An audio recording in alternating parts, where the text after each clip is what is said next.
ఉన్నటువంటి ప్రతి రక్తదాతకు ముందస్తుగా ప్రపంచ రక్తదాతల దినోత్సవం శుభాకాంక్షలు తెలియజేసుకుంటూ ఇప్పటి వరకు ఎవరైతే రక్తదానం చేయలేదో వారికి ఒక సువర్ణ అవకాశం అని చెప్పొచ్చు. జూన్ 14 ప్రపంచ రక్తదాతల దినోత్సవం పురస్కరించుకొని రేపు ఆదివారం మన హెల్పింగ్ మైండ్స్ ఆధ్వర్యంలో మెట్రో కాంప్లెక్స్ వద్ద ఉదయం 9 గంటల నుంచి మధ్యాహ్నం 1 గంటల వరకు రక్తదాన శిబిరం నిర్వహించబోతున్నాం. అదేవిధంగా ఫ్రీ బ్లడ్ గ్రూపింగ్ కూడా నిర్వహించబోతున్నాం. 18 ఏళ్ళు నిండి ఆరోగ్యంగా ఉన్నటువంటి యువకులు రక్తదానానికి చేయడానికి ముందుకు రండి. అదేవిధంగా బ్లడ్ గ్రూప్ తెలియని వాళ్ళు కూడా వచ్చి ఫ్రీ బ్లడ్ గ్రూప్ చేసుకోవచ్చు మదనపల్లి మెట్రో కాంప్లెక్స్ వద్ద.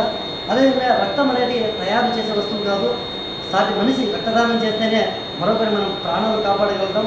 సో ఈ రక్తదాన శిబిరంలో ప్రతి ఒక్కరు ముందుకు వచ్చి రక్తదానం చేయాలని చెప్పి మనసారా కోరుకుంటూ, అదేవిధంగా మనం ఏదైతే రక్తదాన శిబిరాలు నిర్మిస్తామో ఆ రక్తదాన శిబిరాల యొక్క వచ్చే బ్లడ్ కలెక్షన్ అంటే టోటల్ బ్లడ్ని మదనపల్లిలో ఉన్నటువంటి రక్తనిధి కేంద్రంలో నిల్వ ఉంచడం జరుగుతుంది. ఎవరైతే అంటే గర్భిణీ స్త్రీలు, క్యాన్సర్ బాధపడుతున్న వారు, ప్రమాదంలో గాయపడిన వారు, తలసీమియా చిన్నారులు, ఇట్లా ఎంతోమందికి ప్రతి రోజు రక్త అవసరాలు ఉన్నాయి. సో రక్తదానం చేయడానికి ప్రతి ఒక్కరు ముందుకు రావాలని చెప్పి రక్తదానం చేయండి, ప్రాణదాతలు అవ్వండి. జై హింద్, జై భారత్.